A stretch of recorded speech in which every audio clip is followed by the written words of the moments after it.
dimulakan dengan anugerah Super Akhlak Alia Insyirah binti Muhammad Fairuz.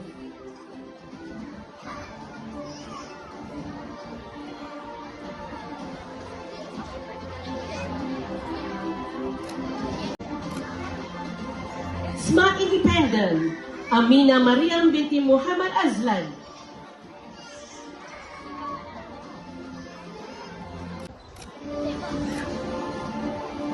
Queen of Reader Asma Humaira binti Muhammad Ashraf.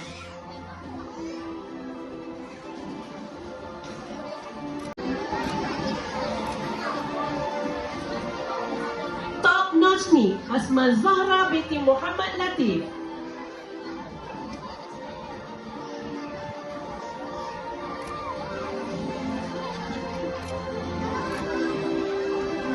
Most Dependable Muhammad Al-Abid Rayyan bin Muhammad Iqbal.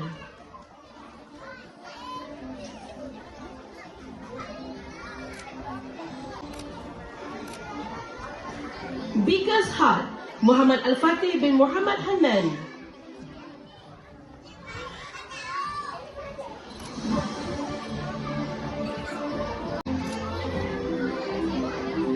Intelligent Brain Muhammad Isufi bin Muhammad Izzat.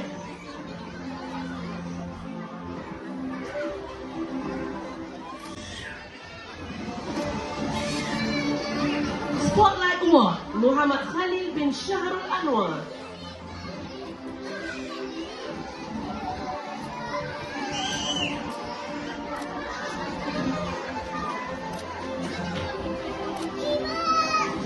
Good Communicator Nashif Hadi bin Abdul Mu'in.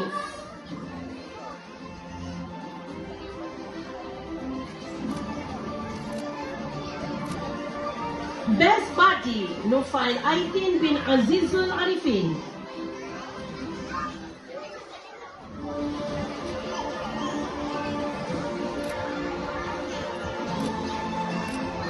Most Cheerful Nur Amsa binti Muhammad Faiz.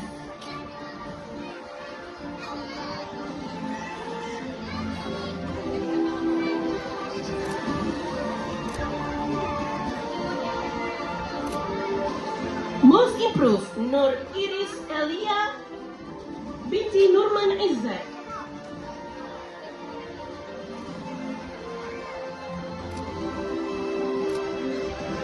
Most Improved Raidin Hassan bin Muhammad Rizwan.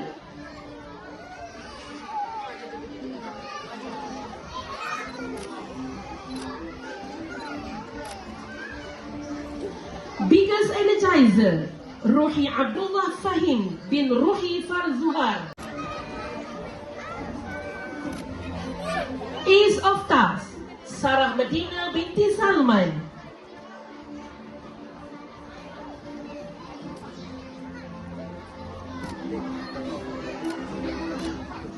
Sunny Smile Sarah Safia binti Muhammad Syafiq.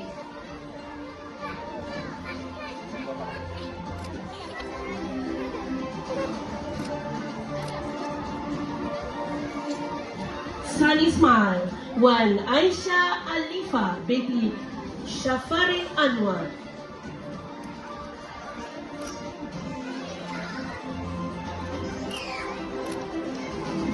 Majlis mengucapkan terima kasih kepada Puan Maisarah binti Ahmad di atas penyampaian sijil dan hadiah.